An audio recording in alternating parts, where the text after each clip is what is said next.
Bismillah. Welcome back, Zoo Crew. So, it's pretty early in the day to be doing a video, but I figured why not, we get some sunlight in, and I've got a few windows open. I am burping the house, This is like a German thing called Luften, but apparently these days on TikTok they're calling it burp in the house.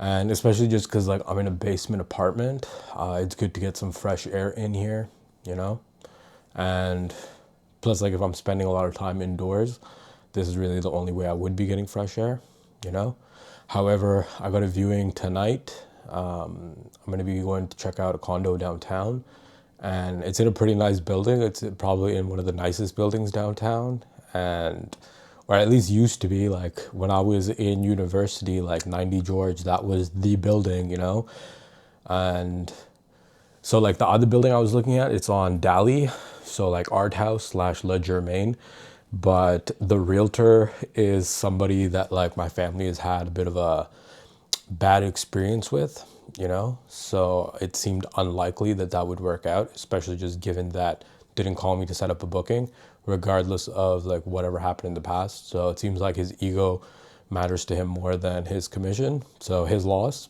But yeah, so I'm looking forward to going to check out that unit, and if all looks well, I'll probably end up signing there and then moving in like February 15th when my Airbnb is over, and it's gonna like, it's interesting in the sense that like, as much as I was like, oh yeah, like my parents aren't helping me and shit, like they've kind of come around now that I've like enforced my boundaries. So my dad's gonna like co-sign for me. He's willing to give me first and last month rent, help me furnish the place. So it's good. Like things are trending in the right direction, especially because like of how bad I felt initially, and like because I had to leave. And like don't get me wrong, even now like we'll still have our like arguments and shit. So like I was there yesterday, he gave me some cash for my Japan trip, and then like he was just trying to like do his normal tactics, and then it just wasn't working because like I'm so aware of the games now. And like I had to explain to him like, yeah, okay, well it seems like I wasted money, but like if you calculate it, first of all, like obviously it's gonna end up costing more because I had no job, I have no income, and I have no furniture, etc. So like I wouldn't have even been able to get an apartment that would have cost less than the Airbnb, right? And then same thing with like food and stuff. And then I guess like when I asked him like, when you were living on your own, did you have to clean for yourself? Did you have to cook for yourself? And then like do groceries or any of these things? And he's like, no. So I'm like, well, there you go. Like you don't know how time consuming it is to just have like your place not even be like immaculately clean, just like base level clean, and like maintaining that. It's a lot of fucking work. Same thing with like cooking. For people who don't cook, like I never had to cook growing up, right? And even when I was like dealing with my own meals, it was just like always Uber Eats or like Viddle, right? And Viddle, don't get me wrong, great solution for busy people who want to eat healthy and want to eat clean, especially if you're in Ottawa, because it's halal, it's fresh, it gets delivered daily. It's not like these other meal plans where like they'll ship you frozen meals or like they deliver twice a week. So like by the third or fourth meal, everything's gone bad, So Viddle definitely like a good life-saving hack or time-saving hack. And it ties into what we were talking about before about like buying your time back. But yeah, and so I think after like I asked him a few of these questions, he started to realize like, oh, okay, cool, that makes sense, So alhamdulillah, things are trending in the right direction. And like I'm surprised because I wasn't really expecting any kind of help from them. And I think also it was my own like pride and ego, because I was like, no, I'm not gonna like let you help me just because it's gonna come with like strings attached, or like it's gonna be like a form of control. But the more I'm like diving into choice theory, the more I'm realizing like the only thing I can control is myself. And like if I'm getting triggered by like certain actions, like it means I have to look inward and figure out why it's triggering me, right? And then outside of that, it's like if I have these like resources available to me, and like this is my like unfair advantage over regular people, it's like I might as well use it, and like not feel guilty about it, because if anyone else was in my shoes, they'd be taking full advantage of like their situation. And like literally that's what my siblings do, right? That's what his siblings do. So It's just like I have all these like mental blocks that like kind of were preventing me from accepting the help. And I think that's also because like when people are like in a hard time or like they're going through some shit, I'm the person they call, right? I'm the one who comes to help them. I'm the one who fixes their problem.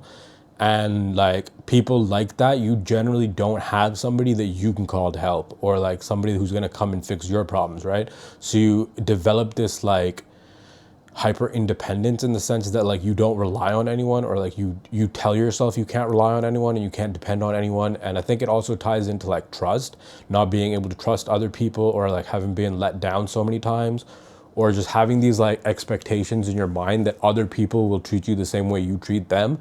And unfortunately, that's not really the case. That's not how life works. Like you could be the nicest person, most generous, caring person, most loyal person, but that doesn't mean the other person is capable of giving that back to you, right? So when you learn to expect less from people and expect more from yourself, I think you start to kind of let life flow and like let life happen for you, instead of just being like a victim and be like, oh, why is this happening to me? And like trying to always control the outcomes and like trying to manage situations. And it ties into what we we're talking about before about like detachment, right? So honestly, like since this whole like falling out with Mina, I guess you could say it was like a breakup, and like literally the point where like she's blocked me and is like, yo, don't ever come to my house, like I want nothing to do with you, etc. And like I know that's her fear, and I know it's like her abandonment wound, and like I also know it's like me like triggering her shame with like a lot of the foul shit that I said and like making her feel worthless. And I know like at the end of the day, that's my own doing. Like as much as like she pushed me to that point, like I should have maintained my composure, right? Because now literally the last thing like that keeps coming up is, well, read the last text message you sent me. And like I can't say anything to that, because it's like, well, yeah, you're right, like I shouldn't have said that, and I said it, and like I said I wouldn't do shit like this, but then I did it again, you know? And changing is very hard, and like growing is very hard. And like obviously I'm sad that things are over, and like she wasn't really willing to kind of hear me out. And I guess like it's like the boy who cried wolf. Like how many times are you gonna like believe somebody or trust somebody when they're constantly showing you the reality is something different, right? And like I could say the same thing about her, but I don't want to talk bad about her, because I wouldn't be who I am without her. And I really probably wouldn't have survived this long on this like whole 90-day journey if it wasn't for her. And I probably would have never exited my like parents' house, or like started setting boundaries, or like done any of this stuff, because like losing her was the catalyst, you know? And as much as like we had like a toxic situationship type of relationship, like I will still always care about her, and I will still always love her, and like I will just want the best for her, and I'll just want her to be happy, even if that means like it's not with me. Obviously I want her to like heal and like overcome her own patterns and trauma, so she doesn't keep like repeating this cycle with other people, or just end up like alone and miserable, you know? And like I'm not too worried. Like I'm sure she'll find somebody again, and hopefully it works out better for her than it did with me, you know? Like she's smart, she's capable, it's beautiful. Yeah, like I only have good things to say about this person. And the only person I can blame is myself, so I take full accountability. Like it didn't work out because of me, you know? And inshallah, like I'll learn from this and I'll grow from this, and I won't keep repeating the same mistakes, you know? Of course, like part of me wishes that like we could try again and like we could make this work, but at the same time I think it's good for us to be apart, just so I can like rebuild my like self, I can rebuild my routine, I can like become stable again, you know? Because when we did reconnect, I was in a very different headspace than I was when things ended, you know?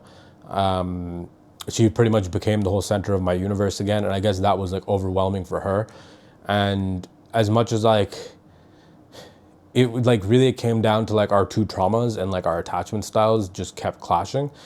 And I think like where I fucked up was I was spending more time analyzing her and like her attachment styles, and like trying to like diagnose her, instead of like going into my own attachment styles and like researching about myself, you know? Because if you haven't done like the MBTI personality test, like I think everyone should do that. But a lot of the things that like I'm realizing about myself ties into me being INFP, right? And then it ties into me being anxious attached. And like all of my other trauma and like abandonment wounds and like trust issues. And then as much as I'm like, yeah, I'm not trying to like control the situation, like it's not that I was trying to control her, it was that I was trying to control the outcome or like prevent either of us from getting hurt, you know? And that I guess triggered her sense of independence and like need for freedom, you know? So it's not like there was anything wrong with her or anything wrong with me. It's just like humans are flawed, and it like it's easy to just give up, which and I'm not saying she gave up, you know, to an extent. Yeah, I guess she did, but then at the same time, like I also did, because I'm the one who initiated the fight to an extent, you know. I don't really want to get into the details of how it ended up here, because I don't want to just be playing the blame game and be like, oh, it's all her fault, or like it's like reactive abuse or whatever, you know, because that's not healthy. It doesn't help anybody, and like it's not going to change the past. So it's best to just kind of remember the good times, cherish the good memories, and then kind of keep moving on, you know. And with that being said, like I did take this job at Prio, and I did an interview at Civic Motors. I'm supposed to have a second interview with the general manager, and I haven't heard back from them yet, so I'm not really sure if I'm going to end up getting that job or not. Obviously, I would love to go to Civic Motors, because as I've said in a previous video, like Honda was my go-to choice if I'm going into car sales. And then I was talking with a buddy, and then he was like, oh, like, is OMVIC difficult to get? And I was like, no, not at all. Like, OMVIC is literally the easiest license to get. It's first of all, it's an open book exam. And like, I literally did it in a weekend, not even, you know? You literally just read the book once, maybe twice, so you know where all the information is.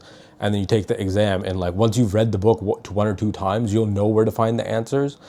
And then you just write the exam. Like, I literally read the book once, took the exam, and got 97%. And like, I'm somebody who's never had to learn how to study, right?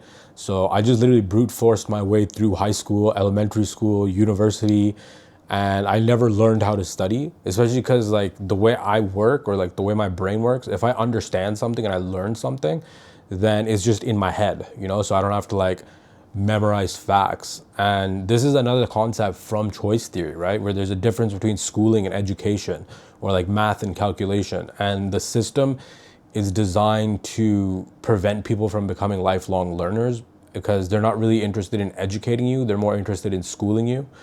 However, like the battery on this Osmo Pocket, I'm seeing now it's gonna die. So we're gonna cut this video off here, and maybe tomorrow we'll talk about the difference between schooling and education, you know?